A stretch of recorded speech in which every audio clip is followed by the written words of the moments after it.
আমার সর্বশেষ সন্তান হয়েছে গত মাসের 10 তারিখে।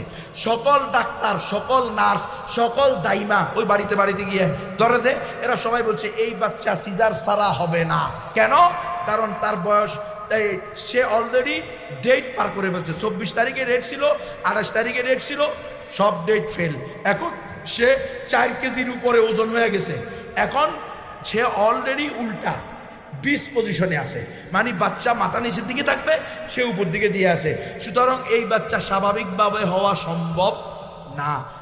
1 বাই 1 ওয়ে, একটাই রাস্তা, সিজার করতে হবে। আমরা বললাম কেন? যদি বাচ্চা দুনিয়াতে আসার সময় না হইয়া থাকে তাহলে সে এই পজিশনে আসবে কেন? উদাহরণস্বরূপ, আমি ঢাকা যাওয়ার টিকিট কাটছি আগামীকালকে সকাল 10টায়। আমি কি এখন রাত 11:30 গিয়ে আপনাদের টিকিট কাউন্টারে বসে থাকবো? কথা কন। আমার টিকিট কখন? আগামীকাল সকাল 10টা। আপনারা হুজুররা টিকিট কাটেন না ঢাকাতে পারলে?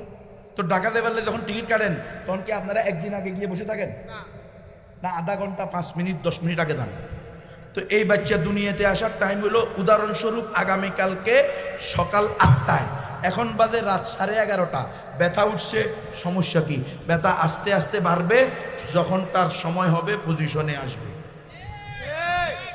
এটা তো আপনি মানেন না, আপনি তো জালেম নিয়ে ঢুকাই দিয়েছেন চেকআপ মেশিনে। সেখানে বাচ্চা অলরেডি কি হয়েছে? উল্টা রয়েছে। তো কি করতে হবে? সিজার করতে হবে। বাস, সিজার করে গেছে। কিন্তু ওর আসার টাইম হয় নাই, ও কি জন্য পজিশনে আসবে? ও এখন কাইটে হয়ে থাকবে, সিটে হয়ে থাকবে, উল্টে থাকবে। সে যখন দুনিয়াতে আসার টাইম হবে তখন সে পজিশনে আসবে। সুম্মা সাবিলা ইয়াসসারা। তাকে দুনিয়াতে আনার মালিক কে? দুনিয়াতে আসলে আমার দায়িত্ব, এর আগ পর্যন্ত আমাদের দায়িত্ব না।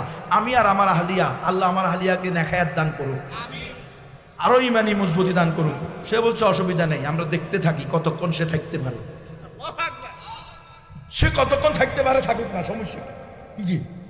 ইমাম সাহাবী যদি 2 বছর থাকতে পারে মায়ের পেটে, আমার বলা না হয় 12 মাস থাকলো। আরে মাত্র 9 মাসে না হয়েছে, এত টেনশন কি? আলহামদুলিল্লাহ। দেখি যে 10 তারিখে, 24 তারিখ গেছে, 28 তারিখ, 29 তারিখ গেছে, 11 তারিখ সর্বশেষ ডেট দিছে। 10 তারিখ রাত্রে 1:30 বাজে আমার ছেলে আল্লাহ দুনিয়াতে পাঠাইছে নরমালে। আমার স্ত্রী অসুস্থ, আমার ছেলে অসুস্থ। আল্লাহু আকবার। এই ডাক্তাররা যে বলছে সর্বশেষ 10 তারিখ রাত্রেও যখন চেক আপ করতেছে তখন এক ডাক্তারে কয় ইন্না লিল্লাহ। একবার আমার আলিয়ার দিকে তাকা, একবার আমার দিকে তাকা। আপনারা কি? এটা তো ডেট চলে গেছে, এটা ওজন বেশি হয়ে গেছে, এটা 20 পজিশনে আছে, এখনো চুপ করে বসে আছে। আল্লাহর ওলি মাথা উপরের দিকে দিয়ে বসে আছে, মাথা নোয়ায় পড়ে।